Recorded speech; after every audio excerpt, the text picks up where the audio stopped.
Oh my goodness, what a difference a week makes. Last week things were calm, cool, and collective, and now we're talking about the possibility of systemic bank failures. Is this a repeat of 2008 all over again? Well, stay tuned to this week's episode of the Retirement Income Source, where it truly is all about the income.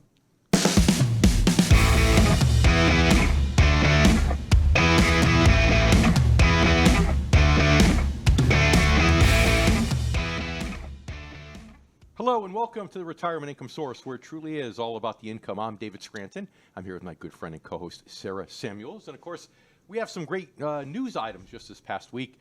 We have the bank failure, Silicon Valley Bank, as well as two others along the way.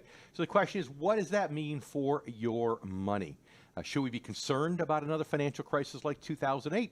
Or is this kind of a couple of isolated incidents? And also, the Fed came out with a new inflation reading, so we're going to talk about that today. But first of all, just checking in with you. How you doing there? I'm doing really well, Dave. How are you doing? It's been a good week so far. I know we have a lot of news items. It seems like even every hour we're getting some more news from the banks and the finance industry. So how's it been, your week? Yeah, this bank thing is really eating up things. And I don't know how you have the nerve, Sarah, how you have the gall to talk to me about how my week is going when there's banks failing all around the country. Don't you know we have more important things to talk about here, for goodness sake? Yeah, you know, Dave, I was a little nervous heading into the show today because I didn't want to get your blood pressure up. We talked about it being the silent killer, I think, last week, actually. So we don't want to get your blood pressure up. But That's right. Well, hey, last week I had a physical. Yeah. And I think I knocked out 130 over 82 on my blood pressure, which I was personally pretty proud of at age 57, unmedicated. So that's pretty good. But then again, let's not talk about my blood pressure. No. Let's talk about the blood pressure of all of our listeners, as you over the last week have listened to Silicon Valley Bank fail and all the other things that have happened in the news. So, you know, the question is this something that's systemic? Yeah. Is this something that's going to repeat itself, or is this an isolated incident? Well, I think first, Dave, if you could kind of break it down for our listeners and our viewers, just a real quick summary of what's happened in case they're not sure, or maybe they don't really understand it, because there's a lot of talking heads out there saying a lot of different things. Yeah, well, so first of all, we've talked for weeks, previous on the show, that an inverted yield curve is not good for banks. Right. An inverted yield curve is when short-term interest rates are higher than long-term interest rates. So think about it, right? If you're going to tie your money up for 10 years instead of 1 year, you'd want to get more interest. You better be making more money, right, than if it's only a couple years or 3 years. One would hope so, You'd right? hope, yes. But there's times like this when the Fed manipulates short-term rates upward, and all of a sudden short-term rates are higher than long-term rates. And that's bad for banks. Why? Because if you're a depositor in a bank, or have a short-term CD, you want to get higher rates that are commensurate with today's short-term rates, right? But meanwhile, some of the banks have portfolios of loans that they made in a lower interest rate environment, where the interest that they're receiving from those loans can be, not much more than what they're paying out to depositors. Right. So they're not making any profit. It's not really a good move for them. Yeah, and in some cases, it could be inverted, and that's part of the problem. Banks look at something called net interest margin, right? How much am I collecting in interest versus how much I'm paying out? And when that starts to flip, that becomes a problem. And the second issue is, remember, when interest rates go up, bonds go down, mortgages values go down, and so on, which doesn't affect banks unless there's a run on the bank. And all of a sudden, if there's a run on the bank, they have to sell all those investments at a loss, and now it has a huge effect. So, a couple of reasons why. We'll talk about more during the show, but, it's a couple of reasons why, to some extent, this was foreseeable. Yeah. Well, speaking of the banking industry, Dave, our next Ask Dave question has to do with CD rates. So we have Cody out of Minnesota. Right. He says CD rates are back up over 4% in some places. So should I invest in CDs? Okay. Well, it's possible if you have money that you want to spend short term, Cody. But understand, you can get higher rates by going to other things I always talk about, like bonds and bond-like instruments. And lock those rates in for longer. See, the problem with the CDs right now is, Cody, you can even get some short-term CDs pushing 5%. But you can't get a 10-year CD at 5%. No. Why? Because most financial institutions believe interest rates are going to go down, and they're not going to be able to continue to pay that. So they're willing to offer more on a short-term CD than a long-term CD. So, Cody, think of it this way. They can offer you 5% for 6 months, but all you're really getting is 2.5%, because it's only there for half a year. So if you have money you want to spend short term, maybe purchase something, maybe the CD is the way to go. But if this is money that's there for future retirement income, you might be getting more interest short term, but you're not solving the long term problem. Cody, I hope that answers your question. And if any of the other listeners or Ask Dave viewers out there have a question that you want Dave to answer, all you have to do is email us at askdave@retirementincomesource. That's SOURCE.com. You're listening to Retirement Income Source, where it truly is all about the income. I'm Sarah Samuels, and I'm here with our host, David Scranton. As today we kind of wrap up the big news week with a lot of news coming out of the banking industry, especially with Silicon Valley Bank failing earlier this week, and then some other things coming out from the finance industry, plus the inflation, the report coming out. So, Dave, I have to talk to you about the bond market. Tell us. We've heard some things. One of our friends, Robert Kiyosaki, the Rich Dad Poor Dad author, who's been on the show a few times, he actually said the other day the bond market is crashing. That's his opinion. And I know this is going to shock you, Dave, but he's pushing gold and silver once again as the best bet. That's where you should How invest. about Bitcoin? You pushing Bitcoin? No, not too? Bitcoin, but gold and silver. He was pushing that. So, it's, yes, bonds have been falling because interest rates have been going up. But given that the Fed's near the terminal rate, that's probably about to end. When I hear bond market crashing, I mean, I would think, gosh, there's going to be massive defaults. And I don't see that right now. Most of corporate America is pretty healthy. I don't see massive defaults out there. Yeah. So again, I think that's a radical word that a lot of people use for marketing purposes to maybe get media attention. But the reality is that it just isn't. There's nothing out there today that would indicate that that's happening. And most of the damage in terms of prices just falling due to rising interest rates, not crashing, but falling. Most of that damage appears to be done. Yeah. But it reminds me of, back in late 1970s or 1980, we had a lot of people, and this is like our previous caller, right? He said, well, Cody, I believe. Cody, yes, in Cody, Minnesota. Yeah, Cody says, should I buy CDs right now? And it's funny because back in 79 or 80, interest rates were going up, and everyone said, well, I don't want to buy long-term government bonds. I want to buy short-term stuff because rates are going up.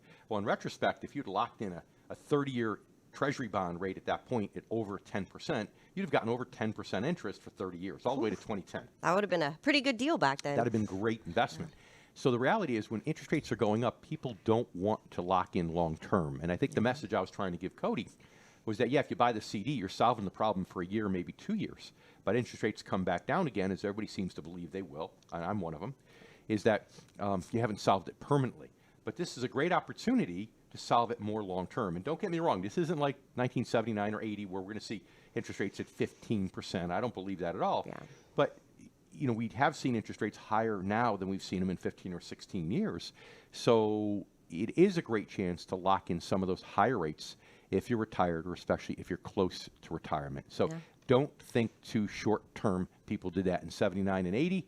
It cost them money, and that was my message to our good friend Cody. Yeah, very good. Well, I think we're still coming up. We're still going to have a lot more tips from Dave. We're going to talk a little bit more about why people out there, why our listeners really shouldn't be so worried, and we're going to tamp down some of the media concern. Some media concerns, and also inflation. What are the latest signals on inflation, how we think the Fed might react to that, and most importantly, how it affects your hard-earned dollars. All that and more coming up. I'm David Scranton here with Sarah Samuels, and this is the Retirement Income Source, where it truly is all about the retirement income.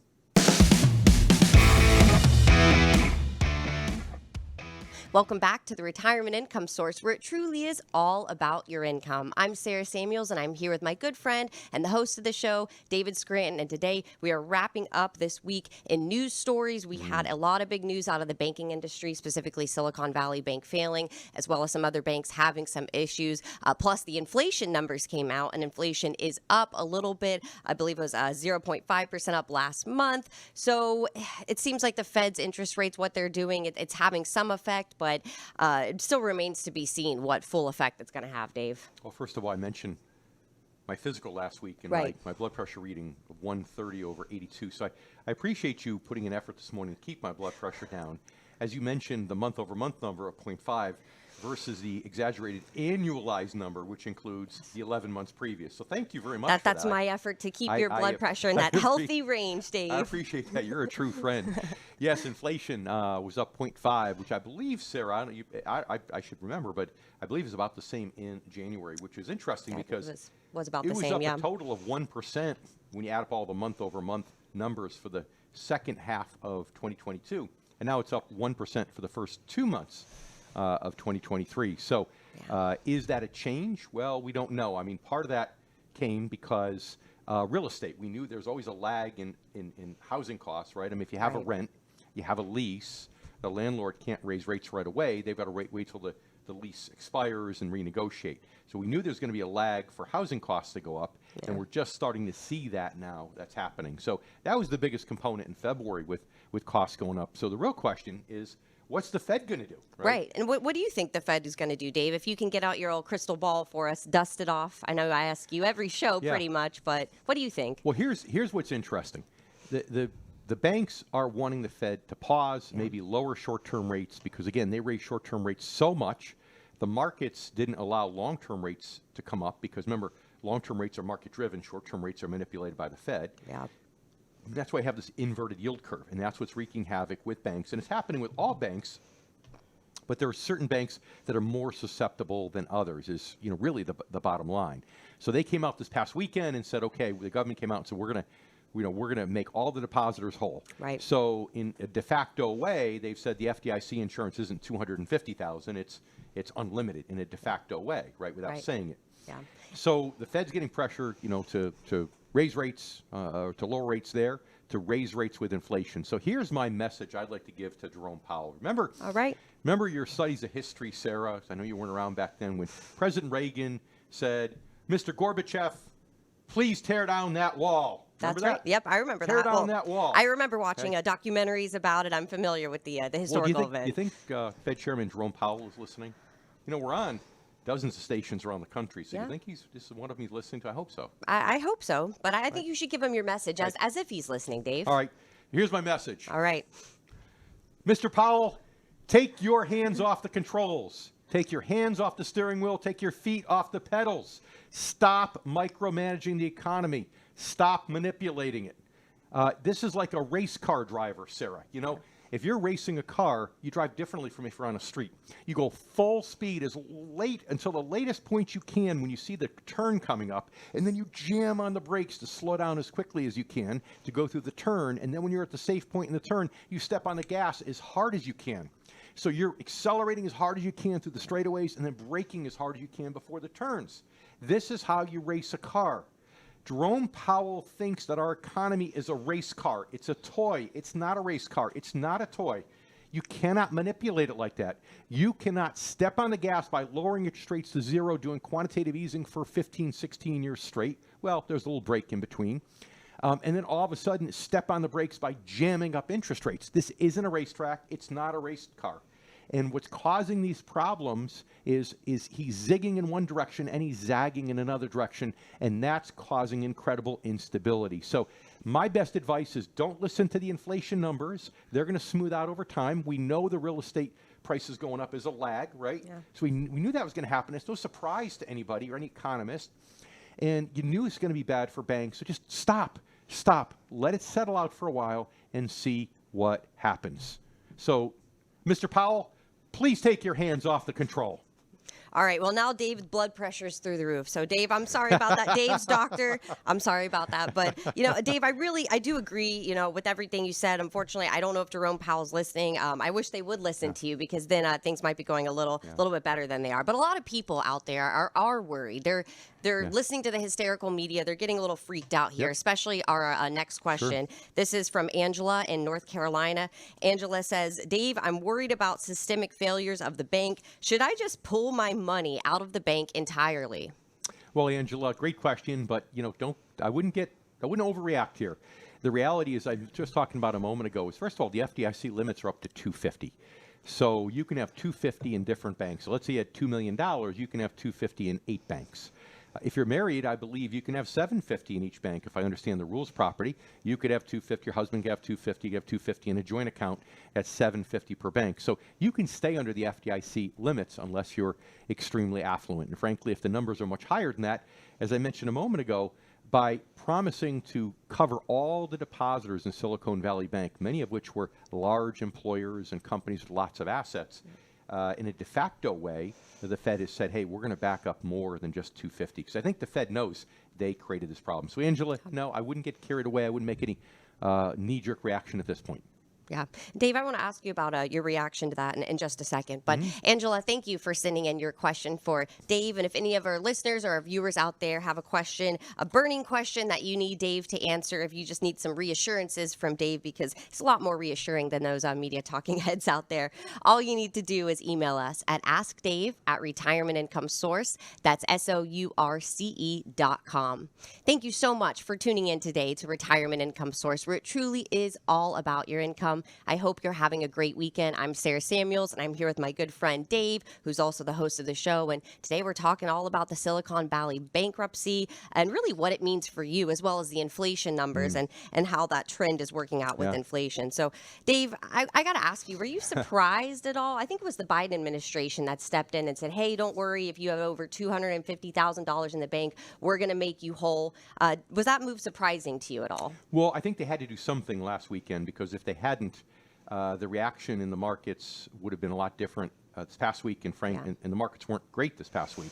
Don't get me wrong, but still, and you might have had runs on other banks, on major banks. So, if they hadn't done anything, we could have seen the beginnings of a 2008. So they had to come in and take some steps. So I'm glad they did that. I think that's great. But it's funny, my Mr. Powell comment, Mr. Powell, take your hands off the controls. The purpose for that is simple. It's like my mom, my mom passed away of cancer almost a decade ago. Yeah. And she was a 3-time cancer survivor. I mean, one was lung cancer because she smoked early on in her life. But there were 2 others that were tied together. And one was she had breast cancer. Yeah. And the reason I think she had breast cancer was because back when she had menopause in the 70s, they would always give estrogen to women to make the symptoms better, right? And we found out later that estrogen causes breast cancer. So she survived the breast cancer, and then they gave her something called tamoxifen, which essentially sucks all the estrogen out of one's body. Okay. So then she ended up with uterine cancer, which you get from not having enough estrogen. So essentially, they zigged one way, they overreacted, it caused one problem. Then they tried to zig the other way, it caused another problem, they overreacted. And then they ended up with with really her final cancer, which is what took her life. Yeah. So, it's true in the medical field and it's true in the financial field. You know my Dennis Conner analogy, right? I always talk about how the famous sailor, right? Yeah, making small adjustments, in sail racing, you never make major adjustments. It's different from racing a car on a track, right? You're making small adjustments. If you think you need to pull the sail in, let's say pull the main sheet in by one. And the sheet, by the way, isn't a bed sheet. In case you're not a sailor out there, it's actually the line that pulls the mainsail in. But you could pull it in 1 inch. Say, okay, I need to pull it in 1 inch to get the sail where it wants to be. Well, you only pull it in a ½ an inch, and then you sit back and you wait for the reaction. And that's why I went on that tirade, because I think that the real issue here is that the Fed is trying to treat the economy as though it's a race car on a track, when really it should be much more like a sailboat. And coming up, I want to talk a lot more, Sarah, about how the Fed's reaction might affect the decisions of our listeners and our podcast viewers on how to manage their assets. Right. Well, the banks continue to keep putting pressure on the Fed to lower the interest rates. And inflation keeps putting pressure on the Fed to raise the interest rates. So just like Dave said, we're going to tell you where that leaves you and give you some tips for dealing with it. You're listening to the Retirement Income Source, where it truly is all about your income. I'm Sarah Samuels here with Dave Scranton. We'll be back in just a minute.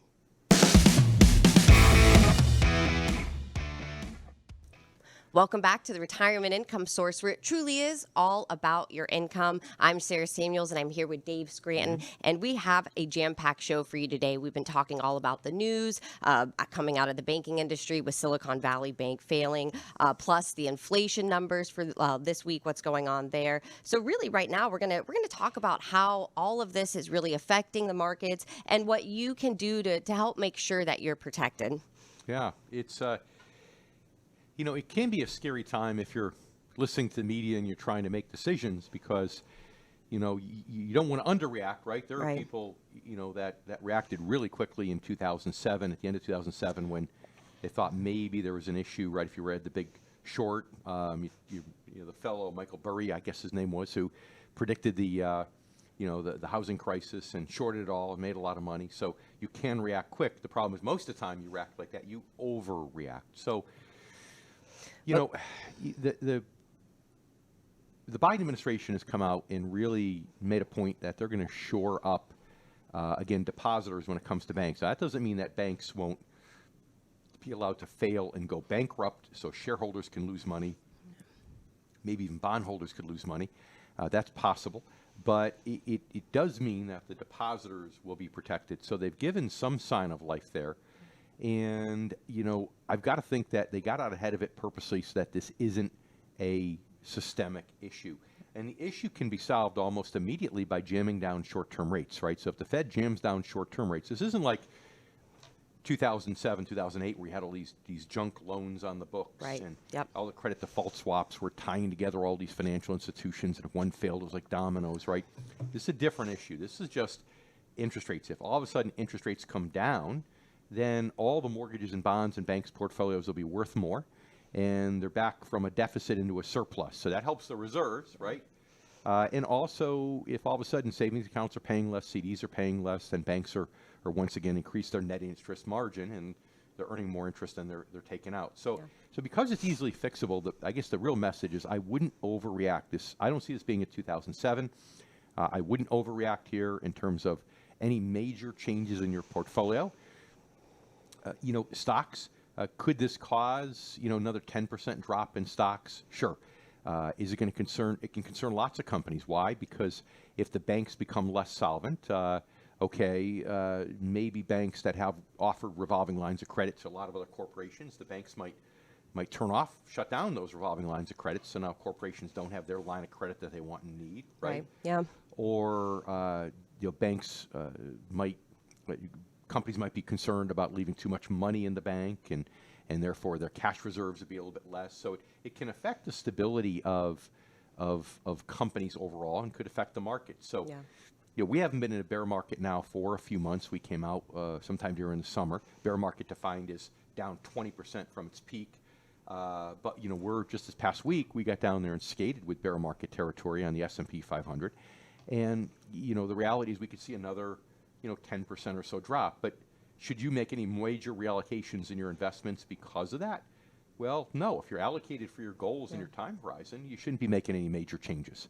So again, don't overreact, don't panic. Now, if you're not allocated properly, right, that's a different story. If you're allocated, you're too aggressive and you want to retire in 2 years and you're trying to push the limit, okay, then maybe you need to act quickly. But if you are allocated appropriately for your goals and time horizon, then, I wouldn't overreact with this. Yeah. Well, what about bank stocks, Dave? Because that's our next question from our Ask Dave listener out there. Okay. Thomas from South Carolina actually says, I have some bank stocks. Should I hold on to them or should I get rid of them? Yeah. Well, and I would say, Thomas, the other part of the reason, too, that the market could drop easily another 10, maybe 15% is because the banking is part of the S&P 500. So if bank stocks drop, if insurance company stocks drop because of this, just because of some concerns, even if it's only for a few months, that can cause us to take a hit on paper. Bank stocks, the biggest concern is, will the bank fail or have permanent problems? So you have to sparse out which stocks you have. And the general consensus out there today is it's the regional banks that have potentially the most issues. And, part of it's because, regional banks might hold on to a slightly higher percentage of their loans, where a lot of the big institutions just sell them off, right? So if you sell off your loan, you don't carry as much of that remaining risk. But the biggest reason is the regional banks don't have the tools that the big banks have. Big banks have tools. They hedge interest rates. They can make money on things like trading. They can make money on things like investment banking and fees, things that the regional banks can't. So the big banks are, called the money centers, like the city banks and all that. They have a little bit more protection. They can deal with the pain from rising interest rates a little bit longer. So you really have to look at your stocks individually. We have some regional banks in our own portfolios, but they're some of the strongest regional banks out there. So we're not worried about them because we think they've already taken a nice hit with what happened just in a matter of 2 days a week ago, right? Yeah. And now it's all rebound from there. So you really need to do your homework on those financials, especially if you have smaller or regional banks. Yeah. Well, Thomas, I hope that answers your question. And if anyone out there has a question that you want Dave to answer, whether it's about the finance industry or maybe it's about your retirement, all you have to do is send us an email at askdave@Retirement Income Source. That's SOURCE.com. You're listening to the Retirement Income Source, where it truly is all about the income. And I hope you're having a great weekend. It is a beautiful Saturday today. I'm Sarah Samuels, and I'm here with Dave Scranton, my host of the show, and we're talking about the banking industry and what you could do to protect yourself, plus the rate of the Fed continuing to hike interest rates if that's really going to continue. So, Dave, I got to ask you, the Biden administration, when they came out and they said, hey, we're going to make everyone whole that had invested more than the $250,000, they were very careful to say this is not a bailout. But a lot of people are still interpreting it as a bailout. So what do you think? Is it a bailout, and is it going to affect the economy more? Well, what everybody hoped was that they would buy back the bonds and the mortgages from some of these regional banks at face value. Again, interest rates go up, the bonds and mortgages go down. But as long as it's not a run on the bank, they hold them to maturity, they get the full face value back. So it doesn't matter, right? It's like, you borrow money, you have to pay it back in time. Right. But if that bank wants to resell that loan in a higher interest rate environment, they're going to resell it for less. So what they could have done, what everyone was hoping for, was that they would buy some of these things back at face value. Others hoped that at least the government would buy their own treasury bonds that some of these banks held back at face value. But they didn't. What they basically did was lend money to these banks at competitive rates to be able to say, hey, we're going to lend you the money to shore up your reserves to make up the difference until everything comes back. So it was a kind of quasi bailout, not really, but the point is they made a point of saying that they're not going to let people with over $250,000 fail. And if they're going to do that on medium-sized banks, then you've got to assume they're going to do that everywhere. Yeah. So ultimately, Dave, what's your message to people out there when it comes to the Fed? Should you let the Fed drive your personal finance vehicle here like a race car, or what should you do? Well, you have to keep your eye on the news, and you have to keep your eye on the Fed, which I actually want to talk about more later in the show if we have time. But so you do have to keep your eye on it. But the Fed likes to talk a lot, and frankly, a lot of what caused this is the Fed's what we call jawboning. The Fed came out in a couple weeks prior to the Silicon Valley bank collapse, and they jawboned. Inflation is higher, or we're going to raise rates. We might raise them 0.5% next time. Everybody's assuming they're going to raise them 0.25%. So on the assumption they're going to raise them 0.5%, the 2-year government bond yield went up. The short-term rates went up. Banks felt pressure to offer more on short-term CDs. And because rates went up also, the value of the loans and bonds these banks' portfolios dropped even further. So some banks that had a surplus, all of a sudden, on paper, it wiped out the surplus. Right. So frankly, it was the Fed's jawboning in the weeks previous to the Silicon Valley collapse that caused this. So you've got to be careful. You got to listen to it, but take it with a grain of salt, because if you overreact based upon that jawboning, then you'll be making some mistakes in your own portfolio. And again, this is a great example of where their jawboning really caused this. Yeah. And this is why I say, Mr. Powell, take your hands off the controls, take your feet off the pedals, give it 6 months, and let's just see what's going to happen. Yeah. Well, I think the CEO himself of Silicon Valley Bank was doing some jawboning too. I think he came out a couple weeks ago and said, "Oh, we're facing some weaknesses, but don't worry, we're going to raise money." So maybe that combined with but they had a plan to raise money, right? And then Moody's but it spooked people, maybe Moody's dropped their rating, and all of a sudden the financiers backed out, and now they truly had a deficit. And the bank run was on. So the plan failed. So yeah, very good. Yeah. Well, the most important thing is really for our viewers and listeners out there, I think, to stay up to date with what's going on. Like Dave said, it's really hard sometimes to figure out what's truth, what's fiction, and what's sensationalism. So coming up, we're going to tell you some of the tips, the best ways for you to stay up to date and informed. And if you're already listening to this radio show or watching it on YouTube, you're one step there already, right, Dave? You are, absolutely. So stay with us. Yep. I'm David Scranton here with Sarah Samuels, and this is the Retirement Income Source, where it truly is all about the income.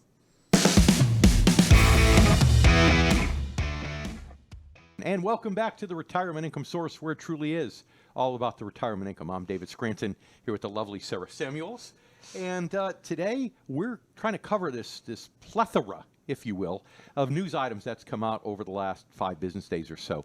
First, the failure of 3 regional banks, starting with Silicon Valley Bank just before last weekend, and how it affects your money. Then, of course, the inflation reading, which came in hot for a second month in a row, and what the Fed is going to do, and most importantly, should you react or are you really overreacting? And how to know the difference, how to really educate yourself so you know when to react and when not to react. And when, let's say, Jerome Powell, like we talked about, is jawboning or bloviating, if you will, about pushing interest rates up, causing some of this problem, versus when it's real. Yeah. Well, I think sometimes it can be hard, Dave, to know, like you said, when to react. And that's why I like when you brought up your physical last week and your blood pressure and all of that. It's personal finance is a lot like personal medicine and taking care of your body.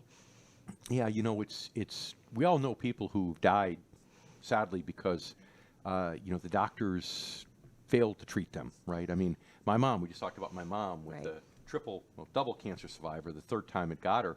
But frankly, we look back at my mom's last cancer, the uterine cancer, there was writing on the wall a year and a half before they diagnosed it when you look at the symptoms. So the doctors essentially killed my mom because they didn't look for the right things in the right places. If they detected it earlier, maybe it could have changed things. So at the end of the day, nobody cares more about your health than you do. So you have to monitor your health. You need to know a little bit about it, okay? So, for example, I'm not a doctor, right? But I know where my cholesterol should be and what I need to do to keep it there. I know where my blood pressure should be, and I like to think that I know how to keep it there. And you just need to know a little bit about it. You have to. And if you're really sick in your later years where you're not thinking straight, heck, you need to have a patient advocate. You need to have somebody there who knows the stuff, who can talk intelligently to the doctors. Well, the same is true with your money. Sarah, I always say that I care sometimes about my patients more than I care about my own money, my own business, my clients. I say my patients, right? Your patients, because I think of myself as a financial doctor. Right. That's why I think of them as sort patients. of are, right? And so I think of my clients and care about them. But at the end of the day, I like to say that nobody cares more about your money than you. Nobody. So just like in medicine, there's a certain amount that you need to know. Just like you need to know how much protein you should take today and how many carbohydrates and how much fat and which foods are good for you and which foods aren't. You need to know when it comes to investments too. You need to stay informed because you can't just turn your life savings over to a financial advisor. Yeah, that financial advisor is there to help you, but it's like a coach, right? A coach can't play the game. Right. A coach can just coach you through the game, but you still have to stay alert and you still have to stay informed. Yep. Well, personal ownership is extremely important. Just think about it. The doctor is seeing how many patients every single day, every single week. Yeah. Whereas, like you said, Dave, no one cares more about your personal health or your personal finance than you are. And really the same is true for financial advisors that do help a lot of clients. So personal ownership. And a successful financial advisor might have 5 to 8 client meetings a day, back to back to back, talking to people, making sure their investments are on target for their goals, and not really have time to, it could be rushed like that medical doctor. Yeah. Well, speaking of financial advisors, Dave, and income specialists, it can be really difficult to figure out what kind of financial advisor you need, really, depending on where you are in life. So our next Ask Dave question has to do with this, and it comes from Tennessee. We have Beverly in Tennessee. She says, how can I choose the right advisor for my stage of life? Okay, Beverly, well, I don't know what your stage of life is, so it's a little difficult, but I'm going to assume you're listening to the show. That means you're somebody who's retired or within 10 or 15 years of retirement. I'm going to answer the question that way. But the first thing, to give a general answer, is, I believe that you want to work with somebody who's a fiduciary because, you have people who are held to what's called a suitability standard, people that are held to a fiduciary standard. What's the difference? Well, if somebody's earning a commission, then they're held to a suitability standard. They've got to make a recommendation that, is okay. If somebody's held to a suitability standard, they've got to be able to back up that recommendation and why they think it was the best for you. That's the fiduciary standard. And that person gets paid on a management fee basis, not a commission. Now, sometimes people get really cheap, really tight, and it's great if you want to go to Costco or you want to go to Marshall's and you want to shop and you want to save money. But in some places, you get what you pay for. When it comes to financial advisors, paying that fee, even though it might end up being a little bit more than the commission, often pays off because that person then is a fiduciary. Now, even in the fiduciary world, Sarah, you've got to be careful because there are people who are fiduciaries, part-time fiduciaries, full-time. For example, a lot of the big brokerage firms, yeah, they'll say they're a fiduciary, and they can work on a fiduciary basis, but they also do a lot of work on a commission basis. So it's not fiduciary only. So you really have to check and see that, what their business model is, because you want to make sure they're aligned with you. Number two, you want to make sure that a lot of their clients are in your age bracket. So you want to interview them. Don't think you're going to insult somebody, but interview them and say simply, tell us about your clientele. 80% of your clients are between ages X and Y. Fill in the X and Y, right? And if you're, looking to retire or retired and they say 80% are between 55 and 75, well, that's the right answer. If they say 80% are between 40 and 65, well, then maybe not. They might be working with a lot of folks that are younger than you. So again, ask that question and find out. Then number three, I think you want to ask them how you generate income if you're part of the income generation. So how do you get income? I come to you, I've got $1 million. How do you tell me how much income I could take from that portfolio, and how do you generate it? And of course, what you're looking for is, do they just take systematic withdrawals from investments, or do they strive to earn enough interest and dividends? Because I'll tell you, if somebody says, well, off $1 million, you can get 30 or 40,000 a year, well, most advisors don't know how to generate 3 or 4% interest or dividends off a portfolio. So that's what you want to do. You want to check in on the fiduciary level. You want to check in on where their specialty is in terms of number of clients. And lastly, you want to check in on how they generate income. So I think those are three good questions that can help you, have a good interview of a financial advisor. Well, you forgot to mention one extremely important resource, Dave, retirementincomesource.com, where you can actually check out all of our income specialists that are all partnered with us. They are all fiduciaries. They're based all across the country, so you can check out someone in your state. A lot of them are based in one state, but they can do business in all of the states. So retirementincomesource.com, that's my shameless plug. Thank you so much, Beverly, for sending in your question to Dave. If anyone out there has a question you want Dave to answer on a future show, send me an email, askdave@retirementincomesource.com. I hope your weekend is wonderful so far, and thank you for listening to the Retirement Income Source, where it truly is all about the income. I'm Sarah Samuels here with David Scranton as we wrap up this full show. We had a lot of news items today, Wrap but it up. I think we got almost 3 minutes left. We're not wrapping up anything. Come on. Hey, we're going to drive this race car of a show right into the finish line, right, Dave? Come on, Sarah. Take your hands off the clock. No, it's. I think we should talk just a little bit about how people can stay informed outside of their advisor, because, sometimes if you don't know anything about medicine, the doctor gives a recommendation, you might buy into it. But sometimes if you know enough about medicine, you listen and say, that doesn't feel right to me, and you go for a second or third opinion. Yeah. So, what can you do to stay informed? Well, first of all, I'm a big exercise fan, because I think you have to keep moving. I have this theory. Of course, people have died of heart attacks on treadmills, right? But I have this theory that if you don't stop, if you keep moving, you'll continue to move, at least until you don't. So to me, I do cardio every morning. I like to get it done first thing. It makes me feel good, and I do cardio at my house, and I put on the TV, and I've got 30 minutes of CNBC. And at the beginning, if you're not a financial advisor, you might listen to that and you might say, what are they saying? But over time, you start to figure it out. You may jot down some words that you don't know what they mean, and then you Google them and you find out what they mean, right? So you can learn just through osmosis in little increments every day. All of a sudden, you can have an app on your phone. You can get the CNBC app, Bloomberg News app, things like that, and you can look into it periodically. Subscriptions, Forbes magazine, things like that. They're financial, even Money magazine, things like that are financial magazines. Those are helpful to be able to stay informed periodically. And, financial advisors listening to me are going to hate me for this.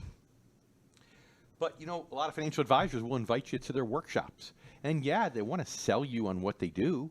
But there's no better way to get different people's opinions and find out what they think and what they're recommending by going to some of these events. Some of them will even offer you a free dinner. So, hey, if they're offering a free steak dinner, well, by golly, go ahead and take it. Go ahead and listen. You can set up the free appointment if you want. You don't have to. But again, you don't have to become a client. You don't even have to set up the free appointment. But it gives you different angles on different people's opinions.